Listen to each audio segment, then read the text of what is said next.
So we had answered these, questions at the beginning after we had kind of completed this Sieve of Eratosthenes. So the only thing we really had to talk about here was, after we got all our prime numbers, I had asked you guys to kind of work on this for the twin primes, the pair of numbers that we would have. And I had kind of pointed out, the pairings of 3 and 5, 5 and 7. So I don't know if you have answers or you would like a little bit of time just to kind of come up with your pairs. Do you need time? No, you've got your answers? Okay. Mikhail, I kind of saw you shake your head. Did you need time or you're okay? I might need time. I forgot that we were supposed to do that. Okay, not a problem. Anybody else also need time with this? Yeah, I'll need just a little time. Okay. Maya, you as well? Alrighty. So okay, I'll give you guys a couple minutes.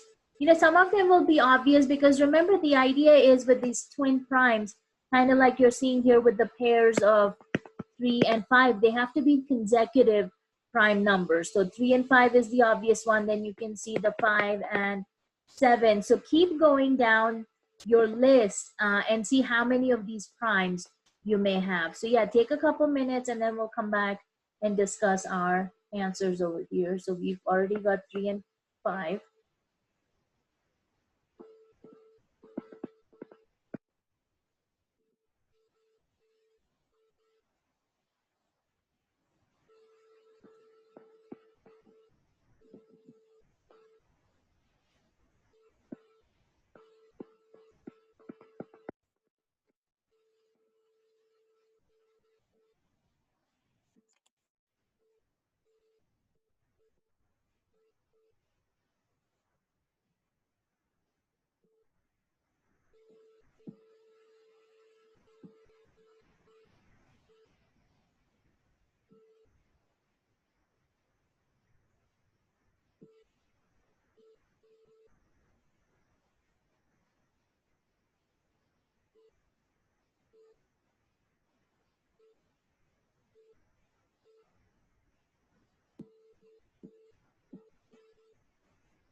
Okay, Mikhail, why don't you start us off after the pairing of 5 and 7, which is our next twin prime? The next one would be 11 and 13. 11 and 13, very nice.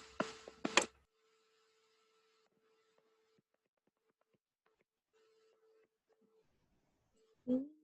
Brandy, which one would you say is next? 17 and 19.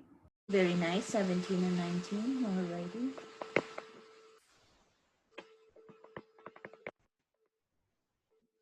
Okay. Maya, what would you say is the next pair?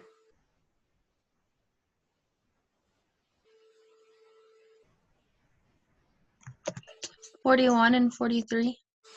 Ooh, there's a pair before that. Would it be 13 and 17? No, because since there are 3 numbers in the middle, we technically wouldn't consider them consecutive. Though, Okay. again, when I think about it as definition, no, the difference should be 2. So yeah, they are too far apart. But look closely, there's one pair in the middle.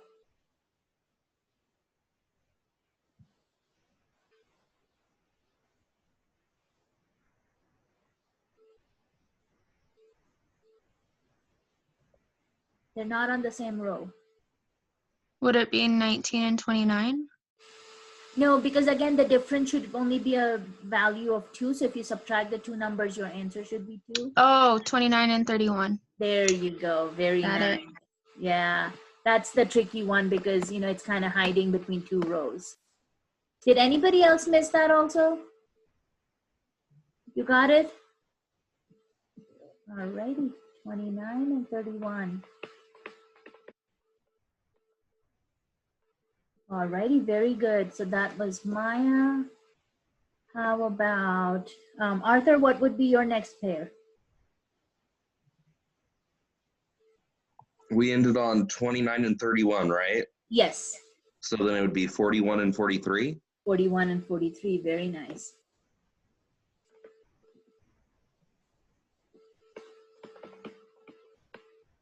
Alrighty. Let's see, what would be our next pair, Jack?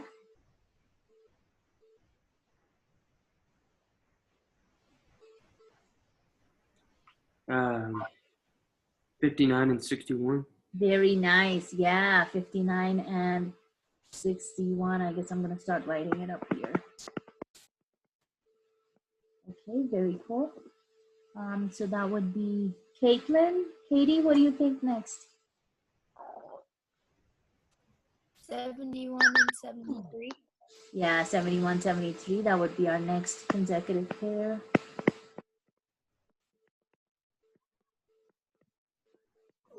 Okay.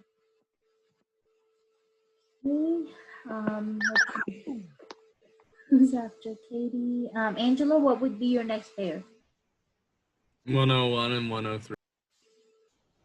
101 and 103. So nothing after 73. They're too far apart. Okay. Yeah, very nice. 101, 103 on the next page.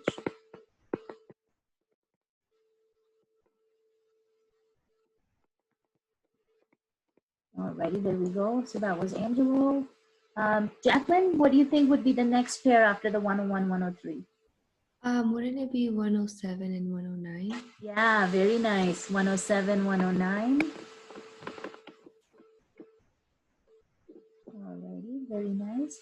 Anna, what do you think would be your pair after that?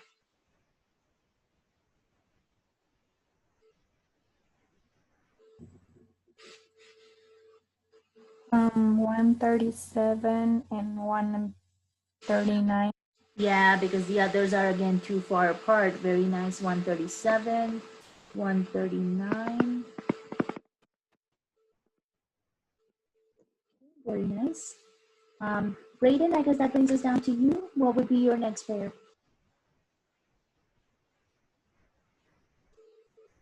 149 and 151. Yeah, very nice. Again, kind of mix on those 2 different rows. 149, 151.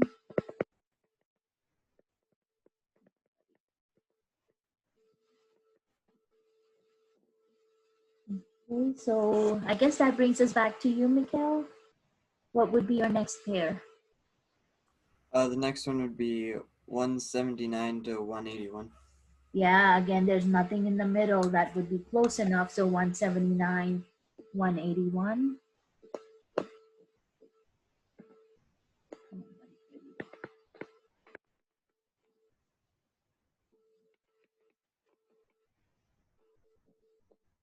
Okay, so Arthur, what do you think would be next in line?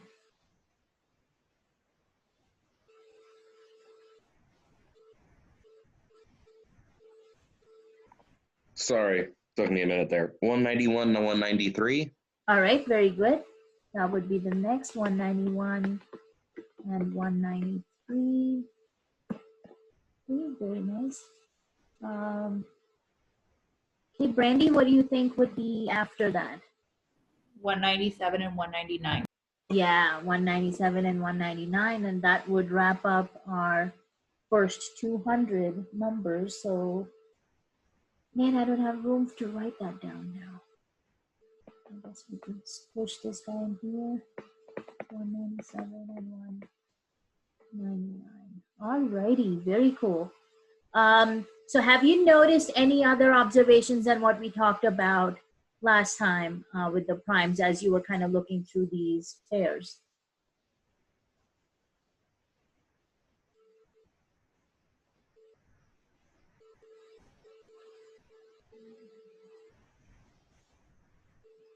You know, again, it kind of leads to that same discussion that since 2 is the only even number, which is a prime number, you will notice in these pairings, we don't obviously have an even number. All of these numbers obviously are going to be odd numbers, since by definition, the difference between twin primes has to be the number 2. Alrighty. So let's go ahead and do the next one. And this is actually where we are getting into factoring now. And let me see if I can get this to work. So this should be our next handout. So now we're getting into, factoring with the trinomials. And we're basically going to be looking at this in terms of using just the trial and error method, which is what I would imagine would be the easiest to work with this. And then when we talk about A being equal to 1, what we are basically talking about is when we are looking at these trinomials in the form of ax squared plus bx plus c, we are talking about this A value being 1, which means if you look at all your square terms on this handout, you don't have a number in front of your b squared or n squared or m squared, because that leading coefficient is 1. So, that means we are looking at a different type of factoring when your leading coefficient is 1, as opposed to, if you had 2b squared plus 8b plus 7. In that case, we would have to use a little bit of a different strategy. So can somebody tell me, just looking at number 1 over here, if you had to tackle that, how would you factor it? What would be your process? So what I did was basically divide 7 into 1 and 7. Since those two numbers add up to 8, I put 1 on the left side and 7 on the right side, so it was b squared plus b plus 7b plus 7. Okay, so let me see that one more time. You said b squared plus b, right? Yeah. Plus 7b and then plus 7. Yeah. Right, so you're basically splitting up your middle term by using the numbers 1 and 7. Very nice. And then what would you do after that?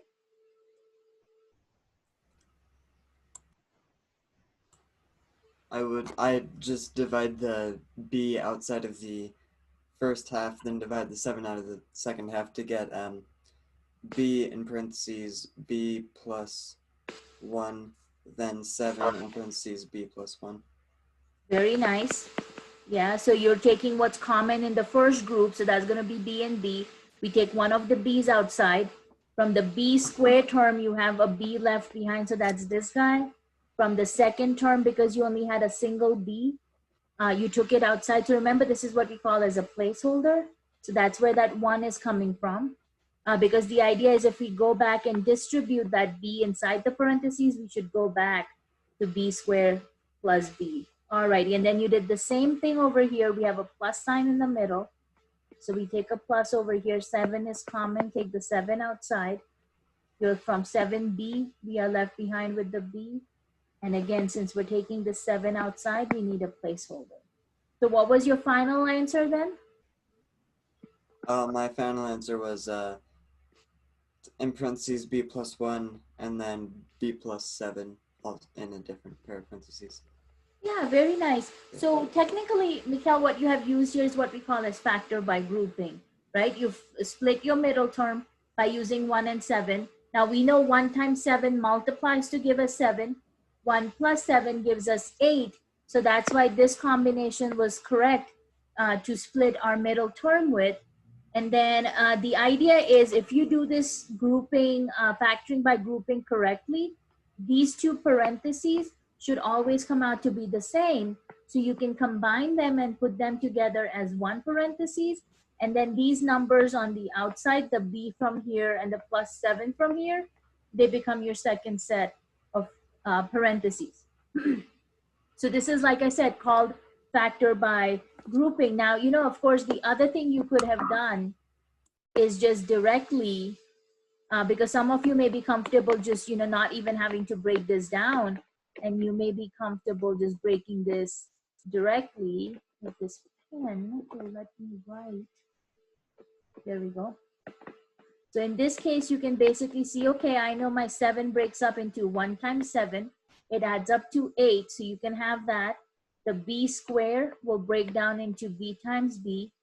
Since both your signs in here are positive, your factors will also have positive. Now remember, the idea is when you are factoring, if you go ahead and FOIL both of these parentheses, you know, multiply them together, b plus 1 with b plus 7, we should obviously come back to our original trinomial term that you started out with. So you can just use this idea of, I am looking for two numbers that multiply to give me 7, but add up to give me 8, and that will help you come up with the 1 and 7. So you can go and do it this way, or the way Mikhail kind of walked us through, which is this factor by grouping. Now, one thing I do want to help you out with in case this may be something you've not seen before. So if you have a trinomial of this form, where, you know, of course, our leading coefficient is 1. If both your signs are going to be positive, when you factor this, you should have both factors with a positive sign. If your trinomial is going to be of the form, and you know what, let me just go ahead and put the a there because this is true for all of them. If you have ax squared minus bx plus c, so that means you have a minus sign here and a positive sign here. When you factor this, both your factors are actually going to have a minus sign in it. Now, the third form of this can be, you can have ax squared. Doesn't matter if the middle sign is positive or negative, but if this last term, that c, has a negative on it, so again, doesn't matter what you have here, but if this guy is a negative, that means this is going to factor into one positive and one negative factor. Because keep in mind, for this guy over here, when I multiply two negatives, I get positive. So that's why both my factors need to be negative. For this guy over here, where we have a minus on that c, which was our third case, if you have a minus over here, positive times negative gives you negative. So that's why we need to have opposite signs in our third case. So if you can kind of keep those track of the signs, then when you're using this shortcut method, you know what kind of signs you have to be looking for. So if we try and apply that over here in number 2, you can see how we have a minus sign in the middle, but a plus sign here. So this will factor into both our factors being negative, because negative times negative should add up to give us that plus 10 at the end. Okay, so since Mikhail answered the first one, Brandy, can you attempt the second one? Yes, just one moment. Sure.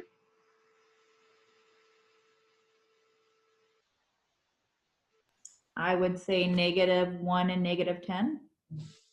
Okay, yeah, so you're looking for two numbers that again multiply to give us a positive 10, but add up to give us a negative 11. So you said -1 and -10, right? Yes. Yeah, because negative and negative, when we multiply, will give us positive 10. When I add -1 with -10, I will get -11. So remember, our variable here is n. So that will be n minus 1 and n minus 10 as you're doing this. And you know, of course, if you're more comfortable doing it the way we did the first example, using factor by grouping, then definitely stay with the method you're comfortable with. But if this is something you've kind of struggled before, then I think the shortcut method kind of makes it a little less scary, if you will. Questions on that number 2?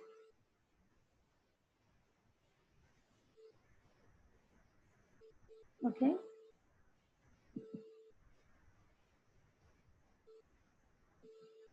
So Arthur, what do you think will happen with number 3 over here?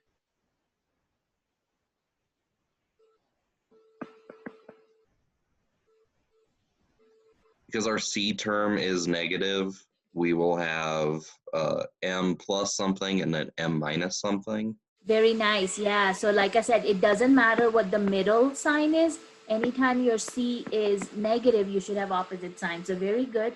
So you're basically now looking for two numbers that would multiply to give us -90. But then your middle term is just M, right? Which means your coefficient is just +1. So two numbers that multiply to give you -90, but add up to +1. So Arthur, what were you thinking on that? I'm still working on that right now. Take your time. Oh, it's 9 and 10. Okay. Sorry. No, it's So okay. yeah, it's gonna be yeah, should be +10, -9. Okay, so let's just verify that. When we multiply, obviously we're still getting -90, but when we add, because you have the larger number as positive, you would end up with +1, right? Because 10 minus 9 would give us 1. Very nice. So this would be M minus 9 then, and M plus 10 as you're factoring it out. All right, very good. I like that thought process. Good job. All righty, so let's see. That was number 3. Katie, so what do you think on number 4? On number 4, I got n plus 6 and n minus 2. Okay, so same thing as before, because our 12 is negative. That means one of these has to be negative and one has to be positive. You're looking for two numbers that multiply to give us -12, but add up to give us 4. So tell me those numbers again, Katie. No. Yeah. +6 and -2. +6 and -2. Yeah, very good. So when we multiply them, we get -12, and we add them, we get +4, because again, we made our larger number as the positive number. So this would be n plus 6 and n minus 2, right? That's what you had? Yeah, all right, very good. Okay. So let's see, for number 5, Jackie, what do you think? For number 5, I got n -9 and n negative. Okay, so you said n -9 1. Okay, so the first thing I would point out is, since this last one is +9, you should not have different signs in your parentheses. So if you go back and look at this guy over here, this is actually like our second case in the green.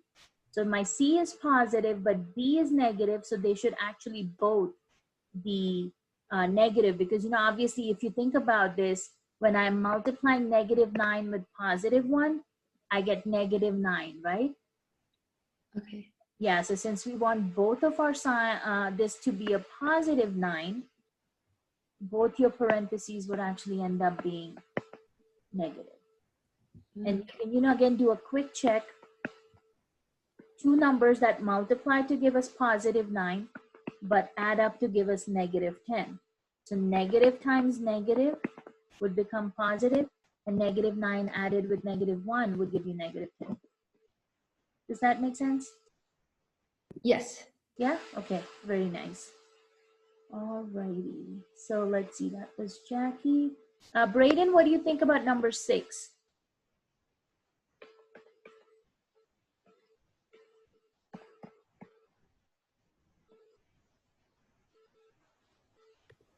One second. Take your time.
So I got B plus 8 and B plus 8.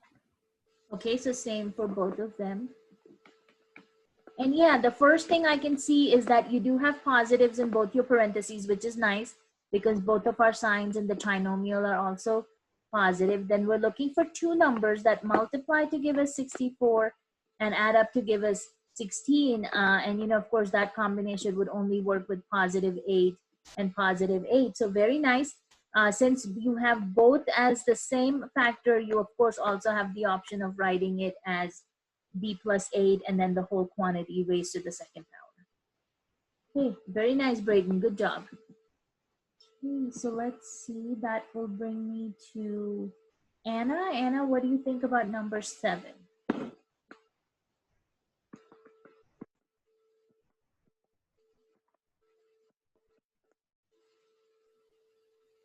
Second. Yeah.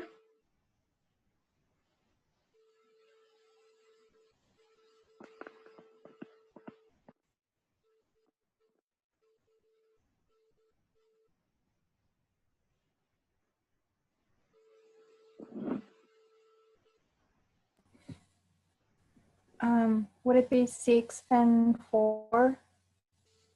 And then what signs are you using on them? +6 and then -4. So m plus 6 and then m minus 4. 6 and -4, okay. So yeah, when we multiply the two numbers, we'll get -24.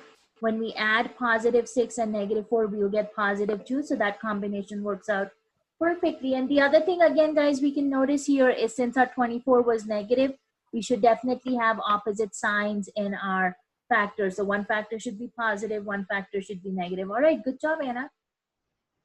Okay, very nice. So I think that was Anna. So Angelo, that would be number 8 for you.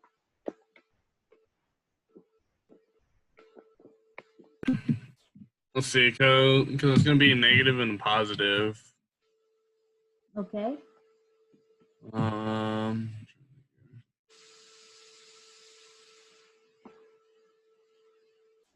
So what combination of numbers are you thinking for this one? Well, I factor it out. I'm just because there's 12 and 2, 8 and 3, 6 and 4. Right, and this should add up to -4 in the middle, right? Yeah, that's what I'm trying to think of. Then those can make -4. So let's see the combinations you talked about. 12 and 2. 12 and 2. 6 and 4. 3 and 8. And of course, the obvious one, 24 and 1 also.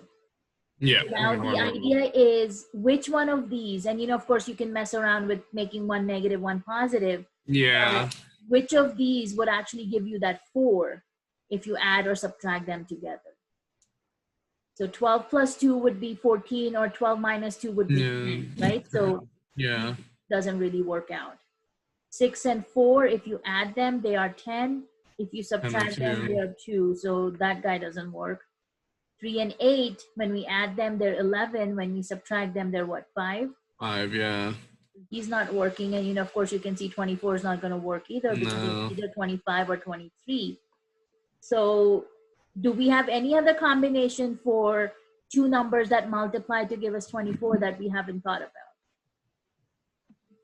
Do any of you see any other option that maybe we missed?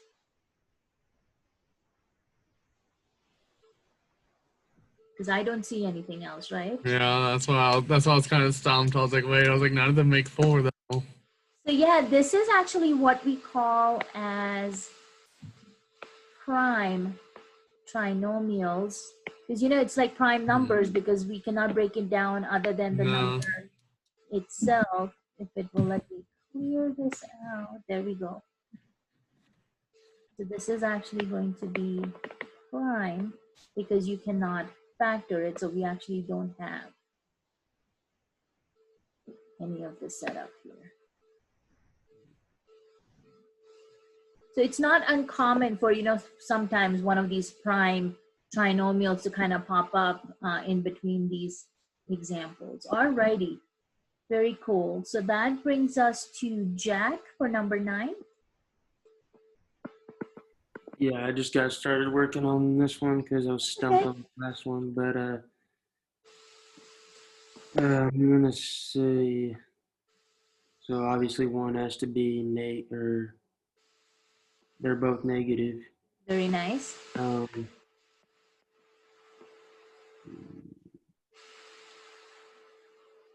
Do 4 and 8. Okay, so you're or looking not 4 and 8, not 4 and 8, 5 and 8, sorry. 5 and 8, okay. Yeah, because the product should be 40, and then when you add them, it should be negative 13. And of course, you're talking about both being negative, right? Yeah. So that means this should be negative 5 and negative 8. So negative times negative would become positive 40.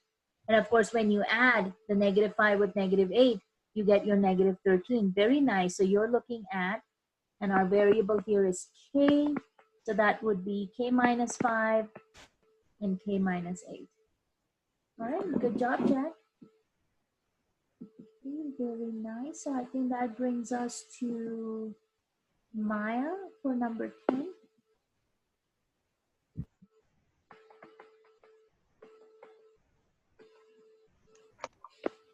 I'm still working on it right now. That's okay, take your time.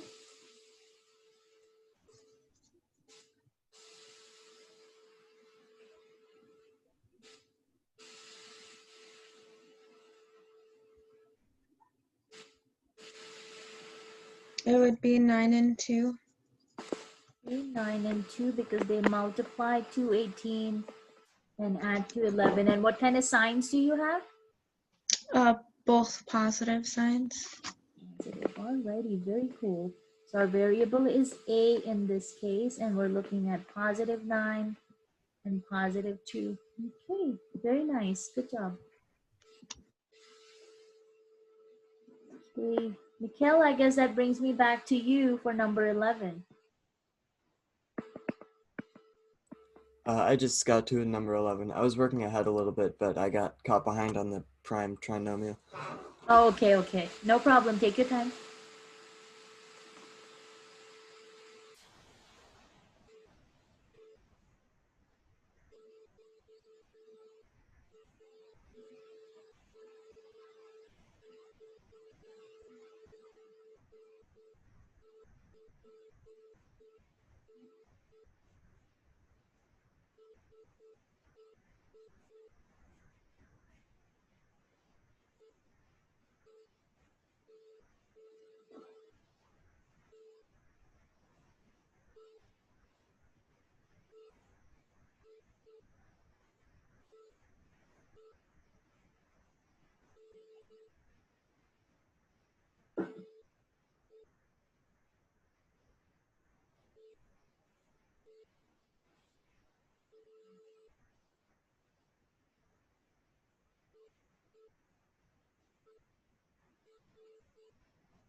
I almost got it. I gotta check the answer real quick. Okay.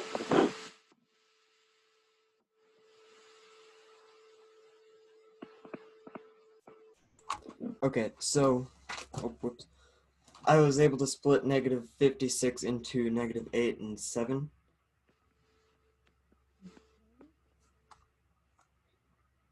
Then adding those together, you get the original thing. So then I factored out the n in the first half of what it would become after you do like the n squared minus 8n plus 7n minus 56. Okay. So I got sorry, hold on. I got n minus 7 and then n minus 8 for the final answer.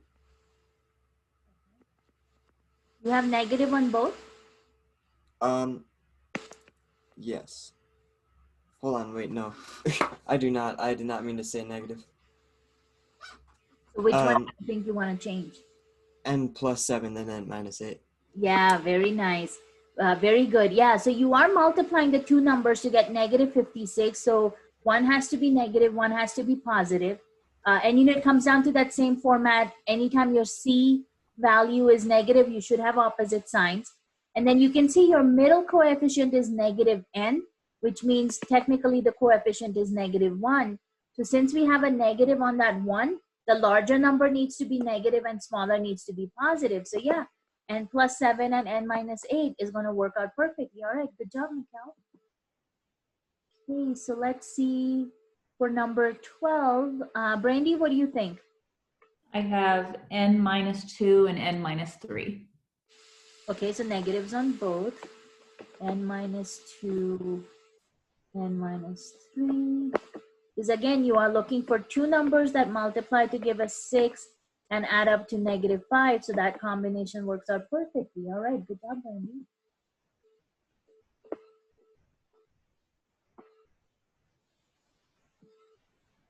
All righty, let's see. Arthur, what do you think about 13? 13 broke down to b minus 2 times b minus 4. Minus 2 and minus 4. Yeah, because they're multiplying to give us positive 8, but then adding up to give us negative 6. So very nice. Negative 2 and negative 4 works out. Good job. Alrighty. Katie, what do you think about 14? I got n plus 4 and n plus 2. N plus 4, n plus 2. Because actually this is very similar to what Arthur just did. The only difference was here the middle number was negative. Here the middle number is positive. So all that really happens is, as you can see, we'll only change the sign because we're still multiplying to get 8 and adding to get 6. The only difference is now instead of minus, they both end up becoming plus. Alrighty, very nice, Katie. Okay.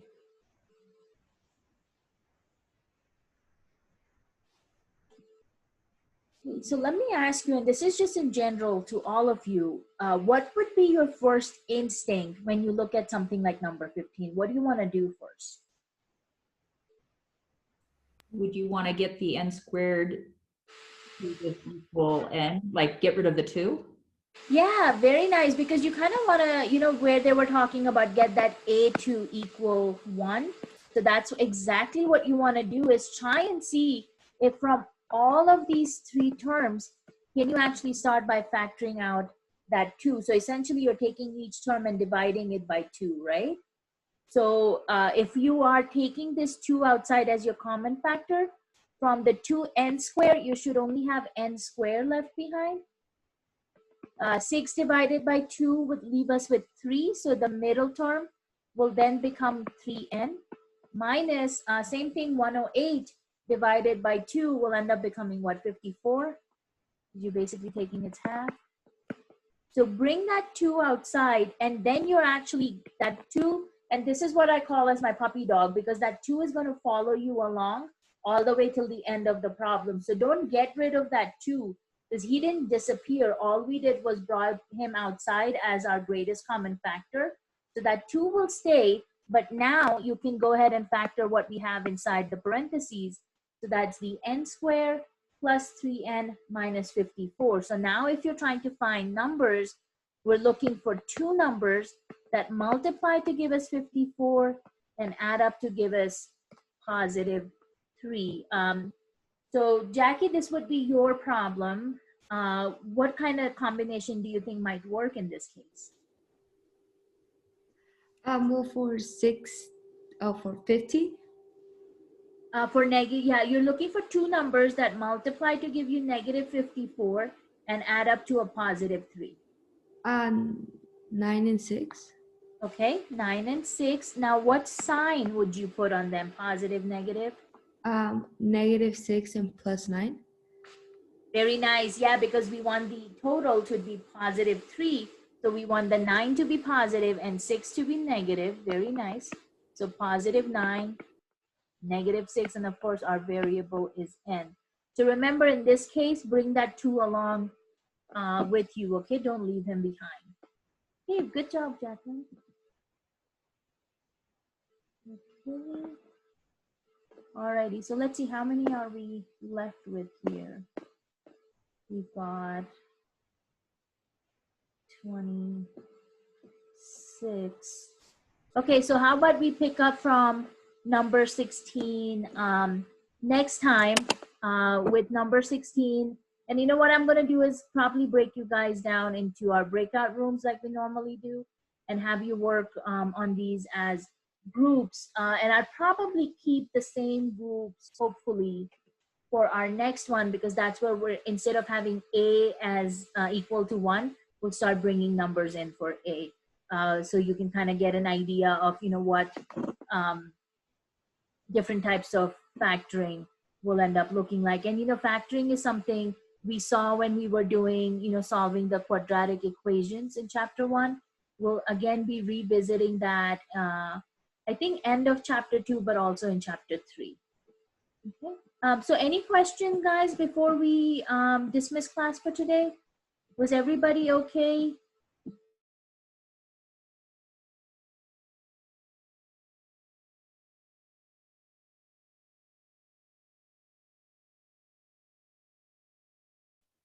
You're muted.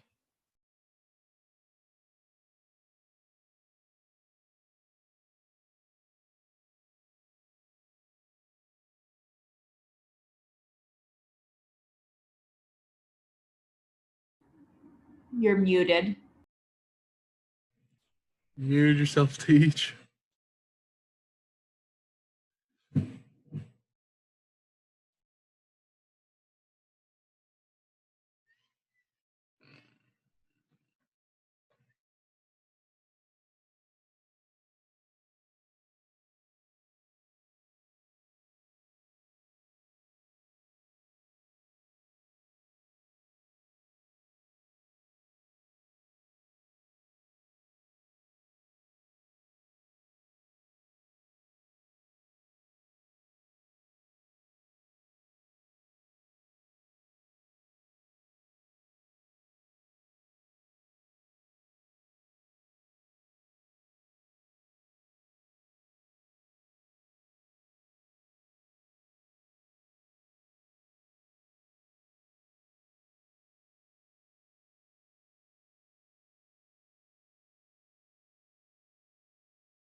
So do you remember the email that I sent you? I think it was Thursday.